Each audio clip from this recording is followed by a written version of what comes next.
Lemon Tart is always a hit. Thin, golden pastry and big, bold, citrusy flavours for the filling. The first step to making this delicious dessert, the pastry. I've got some plain flour. I'm going to put that into a sieve and just sieve it through.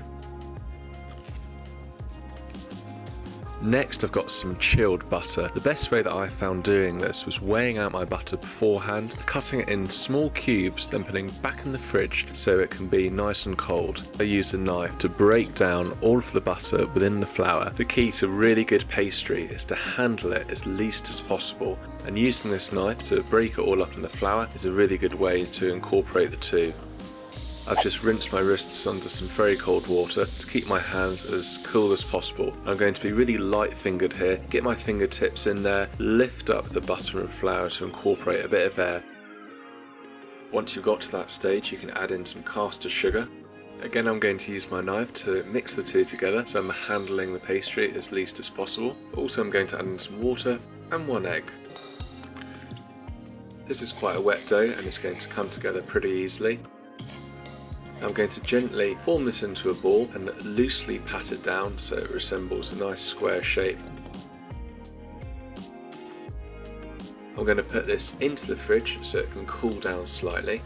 This is my flan tin. It measures 28 centimeters in diameter and it's 3 centimeters tall. A really good tip for making pastry is to use some slate or something cool to roll the pastry on. I also have this rubber mat, and this is really useful because it's got circles with different measurements on there, so I know exactly how thin I need to roll the pastry. I'm going to flour this really well and also flour my rolling pin. That's really going to help the dough not stick.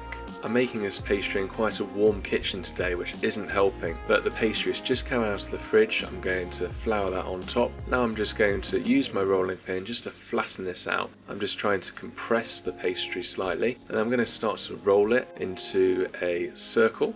If you are enjoying my video today, please give it a thumbs up. It really helps my video and my channel. I'm going to roll this out nice and thinly until I get it to the required diameter. When I think I'm more or less there, I'm going to roll this all up in the rolling pin, put this to one side, put my flan tin there, and I'm going to really gently and really carefully roll this over the flan tin. I'm going to use my hands to lift and then push the pastry into the edges. This does take a little bit of practice, but you want to move and manipulate the dough so it's really tight in the corners. Any little places that you've missed, you can easily patch this up so it resembles a really nicely lined pastry tin. Perfect, so there we go. I'm going to use my fork to prick some holes in the base of this pastry tin, so when we bake it blind it's going to bake really nicely. I'm going to put some baking parchment over the top, and I'm going to put my baking beans in. I'm now going to put this into the oven and bake it for 10 minutes. Now I can start to prepare my filling. I've got lots of eggs here, 9 to be precise. I'm going to break all of these into a large mixing bowl. I also have 5 lemons. I'm going to grate 2 of these lemons onto this egg mixture. Next up, I'm going to cut all these lemons in half and squeeze all of the juice out. All of the juice from those 5 lemons go in. Also got some double cream, that can go in, and some sugar as well.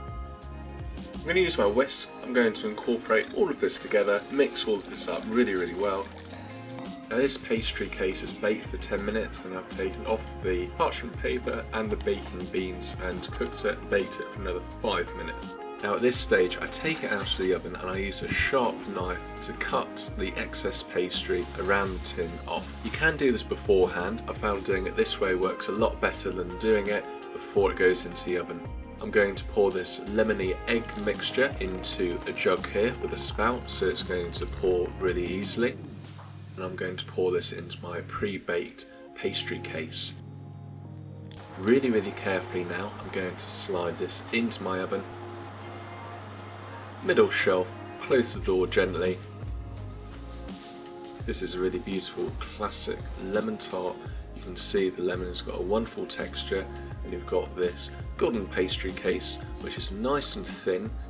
The last stage is to put this in a bowl or something and just remove that outer case, and then you can put this back on your cooling rack. put over some nice icing sugar. You know, you could serve this with some raspberries, with some crème fraîche, double cream. There's quite a few serving options. For me, this is a beautiful thing because it's so simple and very classic. So a bit of icing sugar served up on a plate, absolutely delicious.